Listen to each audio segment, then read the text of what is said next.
like and subscribe. What single human has done the most damage to the progression of humanity in the history of mankind? Op is compiling a hit list for their time-traveling journeys. Sheikh al-Islam.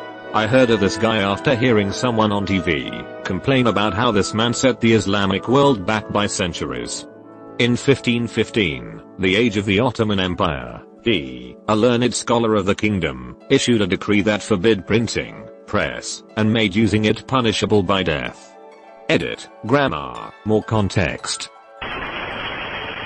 Purportedly, the unnamed inventor of flexible glass, Vitrum Flexile, brought a drinking bowl made of the material before Tiberius Caesar. The bowl was put through a test to break it, but it merely dented, rather than shattering. The inventor repaired the bowl easily with a smaller hammer, according to Petronius. After the inventor swore that he was the only man alive who knew the manufacturing technique, Tiberius had the man executed. He feared that the glass would devalue gold and silver, since the material might be more valuable. https n m Wikipedia org/wiki/flexible_glass. The Ottoman caliphs who banned the printing press in the Muslim world. That's exactly how you destroy a civilization. Andrew Wakefield. This man started the vaccines cause autism myth. I personally blame him for a lot of modern anti-vaxxers. Bakhtiar Khilji. Hands down. In 12th century there was the world's biggest university in India, named Nalanda, where intellectuals from all around the world used to study. Then Turks invaded India under Khilji. They killed almost all the intellectuals, and destroyed the university. And they burnt the library. The library continued to burn for 3 months. This has to be by far the biggest loss to mankind now. A lot of people don't yet seem to understand the question. It is not who did bad thing, or who I hate more. It is who hindered the progress of humanity the most. That stupid fish that decided to leave water. Robert Maxwell, father of Ghislaine. The man was the leading cause of paywalled scientific articles today. Before him, science publishing was relatively open. He helped shape the industry into the cancer on academia it is today. Edit, quite the thing to wake up to. Thanks everyone. For those interested, I found an article that details the events pretty well. The TL Doctor version is that through use of PR marketing, exclusivity deals, and copyright law, Maxwell through Pergamon Press turned scientific publishing from a relatively non-profit driven endeavor to a predatory industry that charged institutions out the nose for research they paid nothing for. Check out Alexandra and Sahib. They definitely help many people who can't access scientific research. Video on Sahib, https://www. yahoo.com/watch. V equals PRIWCI6SZLO. Article, https://www.theguardian.com/science/2017/Jun/27/profitable business scientific publishing bad for science. Guy de Chauliac. He was a surgeon in the 1300s who vehemently spoke out against another fellow surgeon, Theodoric Borgognoni. Theodoric was a surgeon who wrote about his theories on proper wound care, and believed that the best thing you can do to a wound is wrap it, and keep it clean.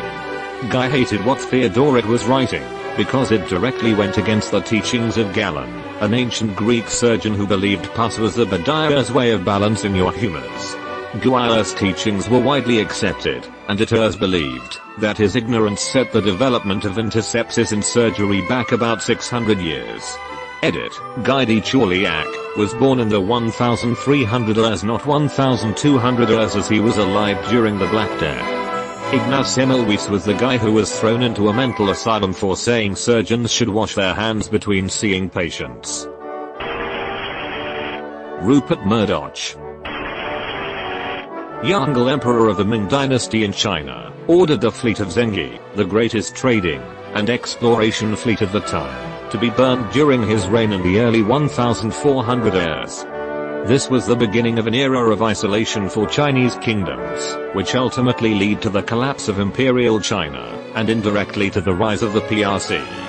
Additionally, the wealth of the world overall decreased as a result of reduced trade with China, and if China had continued exploring, it is possible that they, not Europeans, would have colonized North America, instead of merely maybe discovering it then telling no one as they did in history. It may not be a significant alteration of human progress, but it is one of those events that sets the world in a definitively different direction. Edit. Did not say the Chinese did discover America, just that they might have because it has been theorized that they did, and they had the technology. I mean, the Inuit and Siberians have been crossing the Bering Sea in leather kayaks for thousands of years, so the Chinese definitely could have done it too if they wandered up that far. I do not know much about the actual history of that theory, and most of my comments on that are from Wikipedia searches this morning and willingness to believe fun hidden history scenarios that are actually possible. Thanks for all the upvotes. That monk who glued a page of geometry and algebra together to write prayers on it instead set the world of maths back about 300 over 400 years. Edit. Here you go. A Greek monastery held the papers for a whole, then it was overwritten with prayers. https n wikipedia.org/wiki/Archimedes_palimpsest. Edit. Well, not whole. There are two answers here. The ones who are serious and truly answer the question, and the ones who state some modern person they just don't like. U/alpha_pro 2019 is probably the single worst human in history. Just kidding. You seem cool. Thomas Midgley Jr. Almost everything he invented has seriously harmed humanity. With his inventions, Thomas Midgley Jr. contributed to the poisoning of 3 generations of children, increased the risk of skin cancer and other skin problems related to exposure to UV rays, and contributed greatly to global warming. https://interestengineering.com/Thomas Midgley Jr. The man who harmed the world the most. https://interestengineering.com/Thomas Midgley Jr. The man who harmed the world the most. Wow. Was responsible for adding lead to gasoline and freon gas to fridges. Then, after contracting polio and becoming paralyzed, he died by getting choked by an elaborate pulley system he invented to get himself in and out of bed. Nassi the copper merchant. Our first written texts could have been amazing accounts of how life was at the time. Instead they're just people giving bad reviews on Bronze Age Amazon. Whoever gave the order to burn the Library of Alexandria? Cyril of Alexandria is a pretty good bet. https://n wikipedia.org/wiki/Cyril_of_Alexandria. He organized murder squads to go around Alexandria killing anyone who wasn't a die-hard Christian. This included nearly every great mind of the era. One in particular was Hypatia of Alexandria, one of the greatest minds in history. She invented a working steam engine nearly a millennia before the first steam locomotive. He is of course considered a saint by Catholicism and the Church of England. Edit. It was Hero that invented the steam engine. Your line just woke up to 100 replies. Her writing did survive, just not intact. Much of it within the treatise of Theon. Her father a great astronomer in his own right. Wikipedia is not infallible. I would suggest Andrew Wakefield. His work ileal lymphoid nodular hyperplasia, non-specific colitis, and pervasive developmental disorder in children has been directly responsible for the mistrust of vaccines, the decline of Western rates of vaccination, and basically telling everybody that there's a boogeyman underneath your bed. He is directly responsible for thousands and thousands of deaths. He's a scientist who made a mistake. Why are you blaming him? It's not that he made a mistake. He had purposely customized the outcomes to meet the hypothesis, so that he could get rich selling safe vaccines and diagnostic kits. He poisoned the well that saved so many people, just so he could get rich. I have no idea how he can sleep at night. Genghis Khan.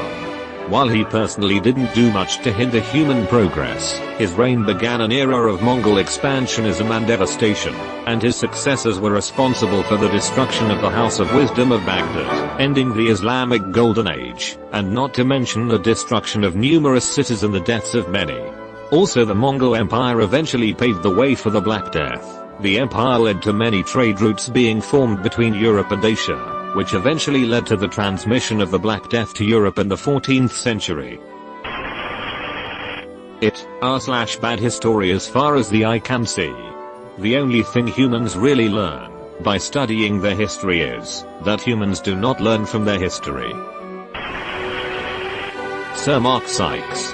This man was the British element in the Sykes-Picot Agreement. For those of you not in the know, 100 years ago the Middle East was an area that did have some nations and some more tribal areas. So people were more divided by language and culture, some by religion. France and Britain decided to carve up the Middle East into easier to govern territories, but fumbled this task, and instead divided the territories on the map over these religious and tribal lines. Not only has this been a main contributing cause of conflict in the Middle East, if you take two opposing or rival groups, and then suddenly group them as one country, what do you expect? But said conflicts have then fueled further conflicts again and again. This has then been further used by Islamic extremists as a reason to hate the Western powers, as they were the ones who created this terrible agreement. Even Sykes himself accepted that the agreementer's wording should be changed in order to give those countries autonomous rule.